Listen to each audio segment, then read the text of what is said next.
These are the top 10 lost ad campaigns of all time. Number 10.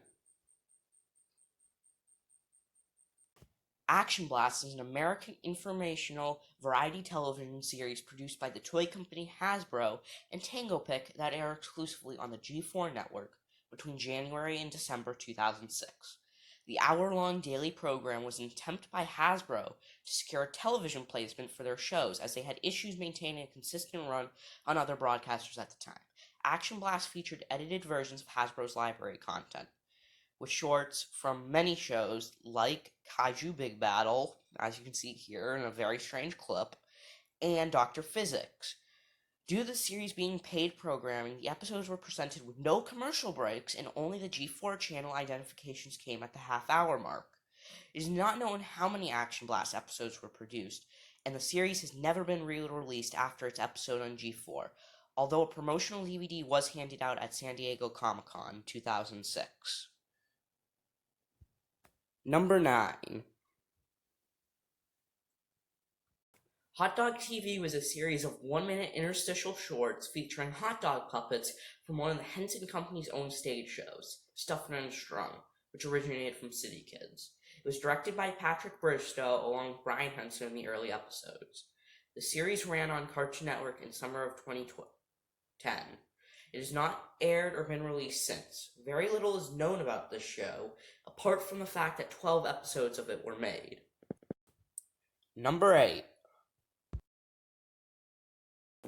On January 4th, 1988, the Nick Jr. programming block was put on the air for the first time. However, it wasn't until 6 years later, on September 5th, 1994, that Nickelodeon rebranded the block. With that rebrand came along a mascot known as Face.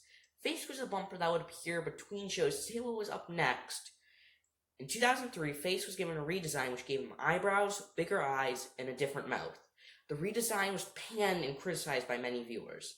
This ended up leading to Nickelodeon just to get rid of him entirely in 2004 and replace him with Piper the Possum, whoever that thing is.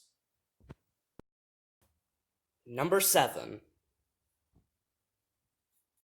Teen Titans Go is a 2013 animated series that is a comedic spin-off of the 2003 animated series Teen Titans, with the spin-off success leading to a number of spin-off blocks on Cartoon Network. Although the material related to the show's very first block, Teen Titans Go Top 5, cannot be found anywhere on the internet, despite the show's popularity. This block is basically a marathon of the show, showcasing the top 5 episodes that aired in the week. Number 6. High Noon Tunes was a programming block on Cartoon Network that aired in various forms from 1994 to 1996.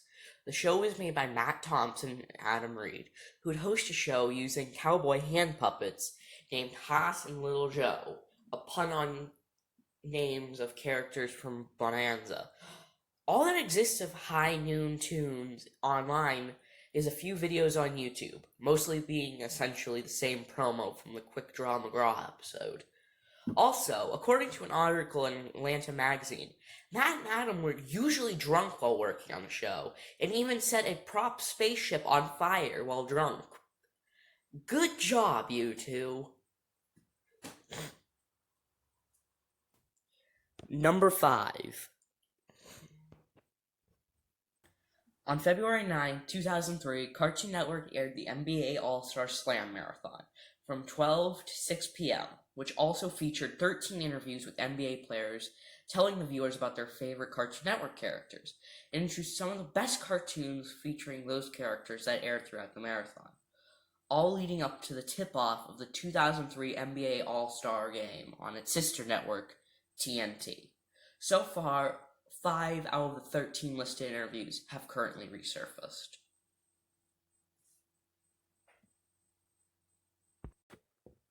Number 4. Since the fall of 1997, Kids WB began airing commercial bumpers that feature a CGI rendition of the Warner Brothers studio lot, accompanied by a rubbery CGI version of the block's logo. Ever since 2001, live-action kids were added to the CGI backlot environment.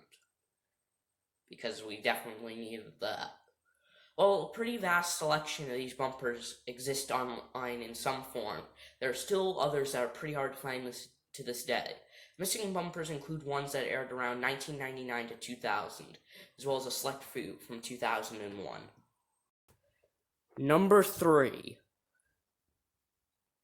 From 1997 to 1998, Cartoon Network produced various series of interstitials, all following certain themes.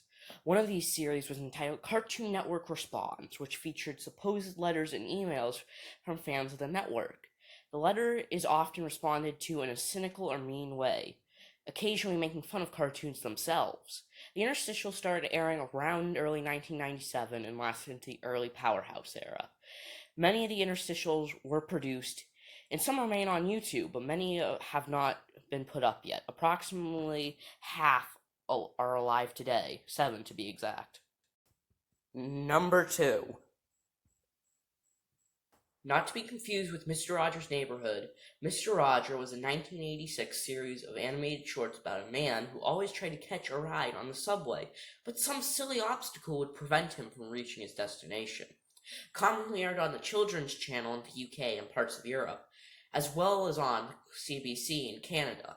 Although apparently 100 episodes are said to have been produced, only few of the shorts have resurfaced online, and barely any information can be found on the series at all. Number 1. A series of Fox Kids Network bumpers produced by Colossal Pictures and directed by Mike Smith between 1991 and 1992 featured an odd, unnamed cartoon Fox character who had a 2D cel-animated head on a stop-motion puppet body. He was a short-lived mascot for the block. Due to his Frankenstein monster-like mismatched media body parts, he was nicknamed Franken Fox. He was believed to be voiced by either Richard Stephen Hovitz or James Arnold Taylor because of his silly, high-pitched voice, but this fact has not yet been confirmed. He was also dubbed Frankenwolf by some people, mistaking his species due to his resemblance to the famous Tex Avery wolf.